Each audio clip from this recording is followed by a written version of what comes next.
This workout sucks. It's way better than the Boston one though. My legs are like jelly right now. That's so hard to do on an 80-mile week. I'm fighting puking a lot. Ooh, I don't want to. I got 5 miles left, so 5 to cool down.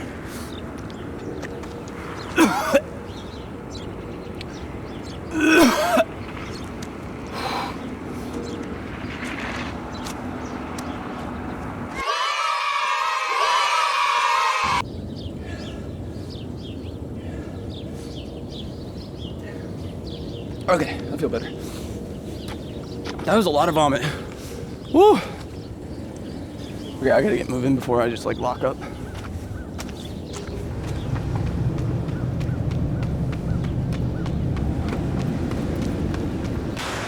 Oh, dude, those never get easier.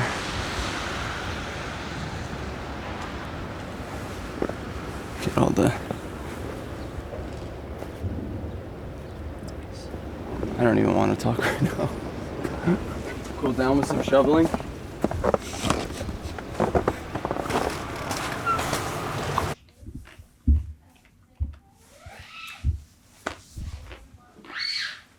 Just stretched.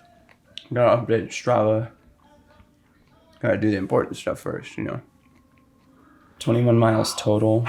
When I think of this workout, I think back to when I did virtually the same exact one last year in February, I believe it was, for the Boston build. I ran it with Clark, and I struggled greatly with it. On that week, I think I was around 65 miles of total volume, but this week, after this workout, is 81 total miles on the week. So much more volume now, much more work, much more intensity. So with that, it was also just very encouraging in seeing I'm making a ton of progress a year later with nailing the workout much more, because I did all 10 reps unbroken. So I think what I wanted to do here is just go over splits from the workout, kind of recall what happened in the workout, and then compare it to that same one from last year. I really wanted to do this one outside. I felt like I had been doing so many workouts on treadmills the past 2 weeks. It did snow about 3 inches last night, so the roads were not clear. It was kind of slushy, but we found one spot in town where there was a pretty like 80 to 90% clear road. But I haven't done a long run unsupported or like without other people virtually this whole block so far. So it felt kind of daunting psychologically that way, but was ready to attack it. Felt like I prepped really well yesterday, got a good amount of carbs in, got good sleep the past 2 nights. Thank you. I love you. I feel like I always underestimate these massive efforts because, you know, I went into Austin Half Marathon about a month ago with virtually no training going into it and still averaged about a 5:35 a mile for the whole race. So, you know, that always lends myself to believe, oh, well, in a 21-mile workout, I could run 5:35 for 4 minutes at a time. When it's 80 miles on the week and 60 miles the past 5 days, maybe not the same situation. So going into it, I really wanted to target 5:35 on the fast parts and 6:45 on the float parts. I realized pretty quickly 6:45 wasn't really going to be doable for me today. But the 5:35 to 5:40 window was doable, and I hit most of those. So it really faded towards the end there. Was really fatigued after some of those reps. The slower reps were, so we ran one stretch of road back and forth, and going one way was a slight downhill. So those are all the faster reps. And then the other way was slightly uphill. So those are the slower reps. And then, yeah, there were just certain points where I would run for, 20 meters and it would just be slush.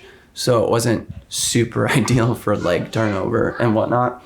And just being fully clothed in winter gear isn't super easy either. Just really happy with that. I feel like it's a fantastic stimulus and very, very close to what I was aiming for. So super good. Got dropped and dragged by Clark Morin, puked at 14, rallied to the end. 13 miles of 5:45 a mile or faster for 4 minutes, 2-minute jog. So it wasn't really a float, it was a 2-minute jog. So it was longer in the middle, but less intense because it was 2-minute jog, not 2-minute float. And then just all broken and messy after that. 39, 41, 41, 51 with a huge stop and puke. I remember being very, very wrecked on that one. I'm so tired. That was a huge puke. Was that the most you've seen me puke? Yeah. That was a lot of fluid. Does my body not digest it in the workout? Your first long run workout, and then next ones I'm assuming will be marathon pace style, or... Yeah, I don't know. It seems like Jeff is following the Boston build this time around again.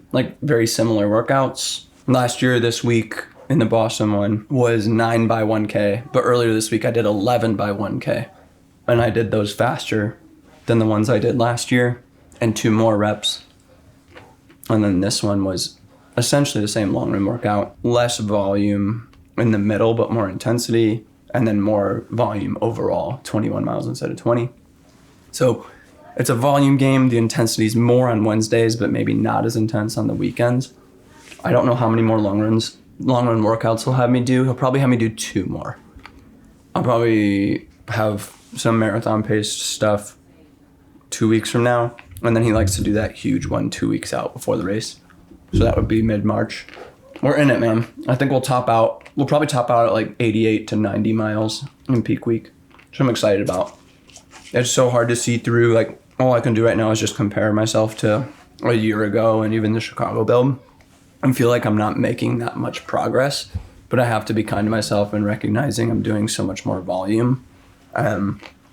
Just trusting the process. The same thing I echo every single block is the only way you'll know if you can improve is if you just endure the process throughout the 3 months that you're training. And whether you see progress or not, you have to just keep going to see if you're going to race better or not. Because the adaptations here as well are that I'm in the gym more often. I've been hitting the gym 2 times a week. I haven't been getting to the 3 times a week, but taking baby steps and still getting in 2 times a week. And I feel like that's going to give me the ability to race so much better without fatigue in my legs in the same way past mile 20 that it has been the past 2 races with adductor cramping and calf cramping. Hopefully that's going to go away in this next race with that new adaptation. So got to remember that things are changing, my body's adapting, and I'm certain that there's going to be a few more workouts in the next month that are just going to be well, it's very clear that I'm making huge progress. So excited to see that. Next week is going to be an awesome video I want to talk about everything I do in a week as a 2:33 marathoner now going for a 2:30 and how that's different than when I was still not able to break 3 hours and all the things I do now that are so much more efficient than the poor habits I had back then. So the whole week will be contrasting what I do now and how that's so much better than what it was before when I struggled so hard to make a time. So yeah, I'll see you on that one, next one.